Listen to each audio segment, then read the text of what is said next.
Bit of an update video today. In fact, I've been asked by a subscriber to provide this kind of update, and it's an update on the Cryptocephalus larvae of various species which have been rearing during the course of this year.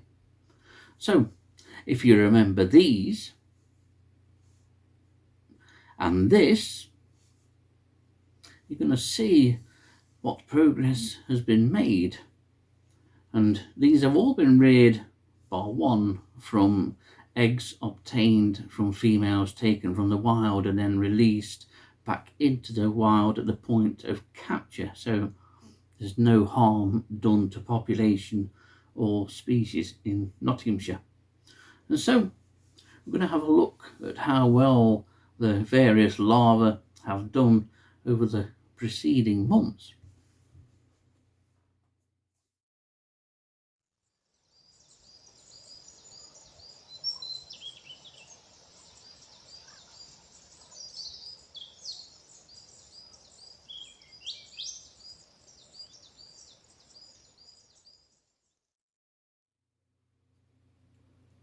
Well, it's been a while since I've featured any Cryptocephalus leaf beetle on this channel, and you may well remember that I did some surveys for Cryptocephalus quercetti back in late May and during June and July, and I was successful in finding said species and also successful in obtaining eggs that do lay readily in captivity any Cryptocephalus beetle that I've reared before.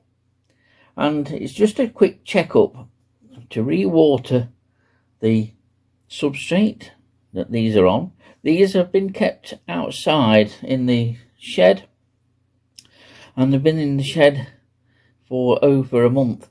There's been no movement for a couple of months. I've had oak leaves in the container that these are being reared in. Very easy to keep Cryptocephalus beetles. You only need a small container. You don't need plenty of room, but they're really easy and they're great things. And I wanted just to have a quick check to see how they are, and as you can see, 3 of them are doing very, very well indeed and are out. There's the 2 just right to the centre of the middle of the pot, and then 1 lower right of the pot. So we have at least 3 which are active and well. But this is quite normal for Cryptocephalus beetles. They obviously do, if it's mild enough, they will eat during the winter months, to have a quick nibble. And just because we can't see the other ones, it doesn't mean they're not alive and well. So these, now the container which they're being reared in has been watered. I'm just letting the substrate just completely soak through, and they're being kept open topped. These can't crawl up the smooth surfaces or sides of plastic pots. So 3 Cryptocephalus quercetti larvae out and about. And this is the setup for rearing Cryptocephalus quercetti. The leaves are dry now. It doesn't really matter whether the leaves are dry this time of year. They're unlikely to feed anyway, but I do only occasionally water them. They're better off kept fairly dry. In fact, one of the pots is just down there with the larvae out. So these can have a nibble if they do get hungry. And to be honest, they may well eat some of the substrate if there's any sort of root material or remnants of leaves that are in there. And that's all the setup involves for rearing these. Just a shallow container. This one's about 2 inches deep, about 5 inches across, and about 3.5 inches in width. They do come, obviously these containers, they do come with clip-on lids, but I tend not to bother using the lids. I say they can't climb the sides. You only really need lids on, or when they're due to hatch, usually I'll net these over, covering the netting, and then clip the lid on top of that. That way you don't lose any.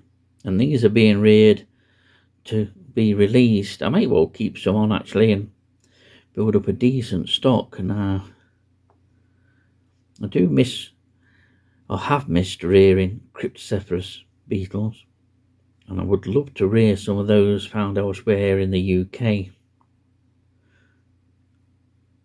So that's the setup for Quercetti. Move that to one side. Here's the setup for another Cryptocephalus species that I'm rearing, and this is Cryptocephalus fulvus in here, and there are a number of larvae in here. I have taken some out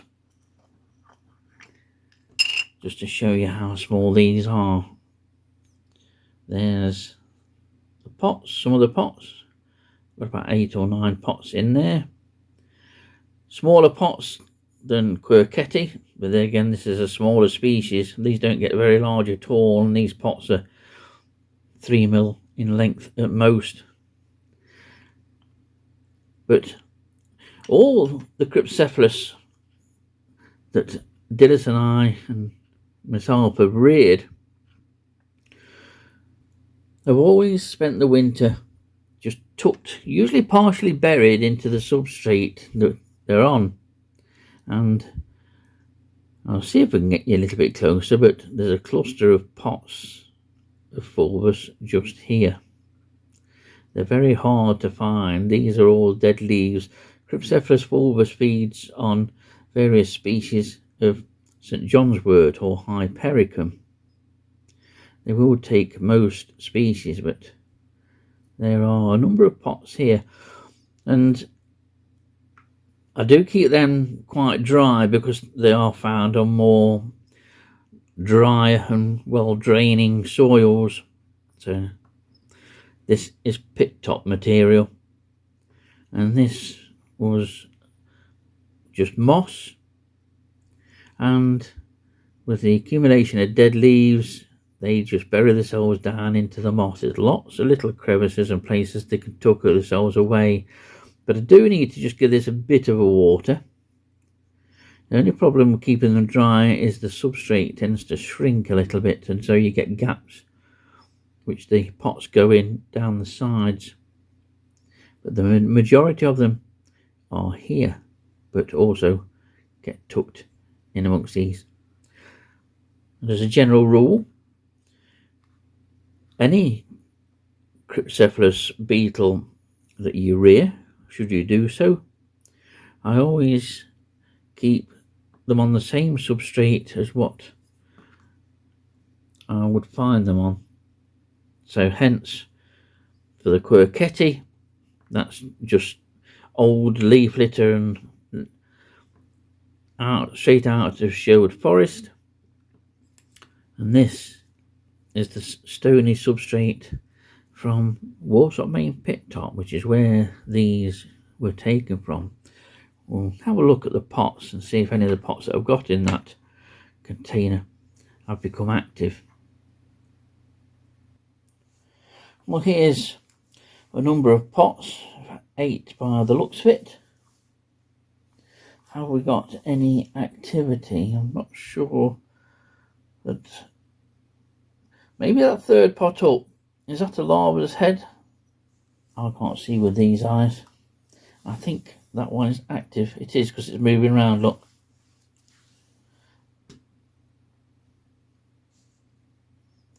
So they seem to be doing quite okay. I will give the container that these are from a light misting. These are much smaller. We never did hatch many of these out when Dennis and myself reared these a number of years ago.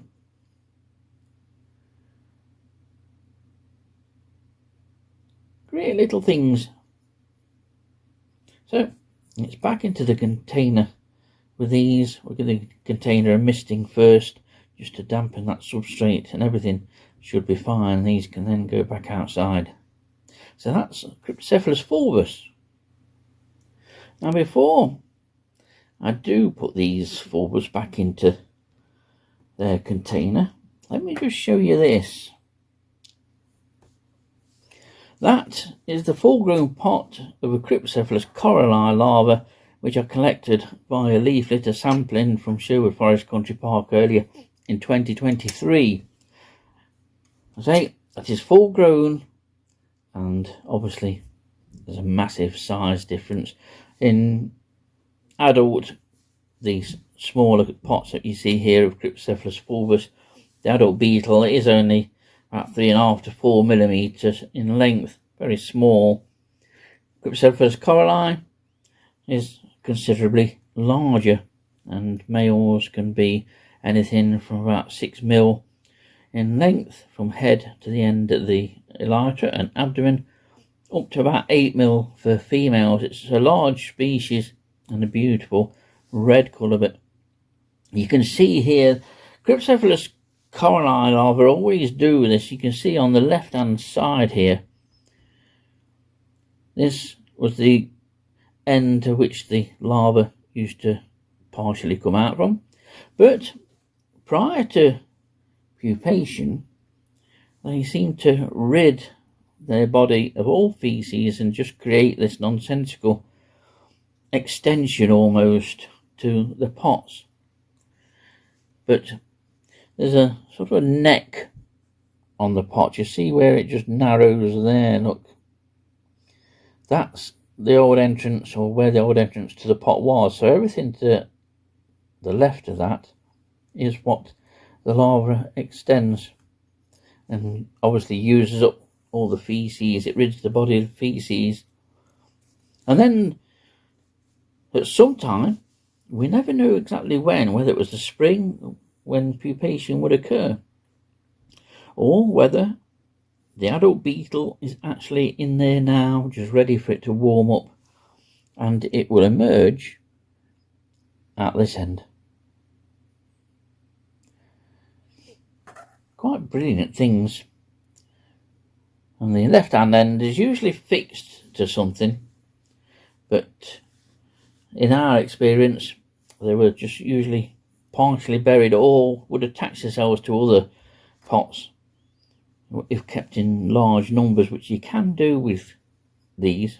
You could keep them in huge numbers. We had over 1,000 in a larger version of the container that you've seen, and they were all fine. The mortality rate in rearing Cryptocephalus beetles is very low, even, you know, with seemingly lack of real care. You don't have to go to any trouble with these things. So that's the finished pot of Cryptocephalus coralli, a Red Data Book 1 leaf beetle we have here in the UK. Well, the fourth and final species in this little roundup of the Cryptocephalus larva that I'm rearing is this lot here, and this is Cryptocephalus morii in here, and you may well be able to see there are a number of pots all tucked in here, just sat on the surface and just tucked head down, a lot of them into what was moss. And there's a good number of pots here, another one there. So these darker, almost blackish oval pots are all the larval pots of Cryptocephalus morii, which is a very attractive Cryptocephalus.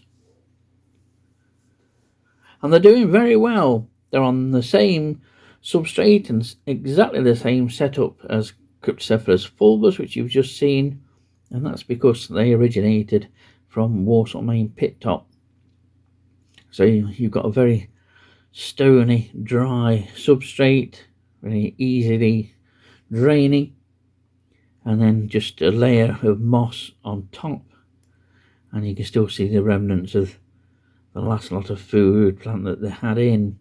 Tend to feed these feed on Hypericum or St John's wort, same as fulvus does, and I tend to give them, when I can later in the year, the flower heads and the developing seed heads, but they do love the leaves, and they also like stems as well. All Cryptocephalus beetles seem to love the stems. Cryptocephalus quercetti will strip the stems of any oak twigs that are put in, and Cryptocephalus carli will do the same with silver birch. And if you strip the stems of the fresh bark then and feed them directly to the beetles, they go mad for them. They prefer that quite often to the leaves. Certainly quercetti. These morii again are doing very well. They're midway between the Cryptocephalus fulvus pots that we saw and the quercetti pots. So these will have a good spray. I'll let them dry for about 24 hours and then they will go outside back into the shed until spring.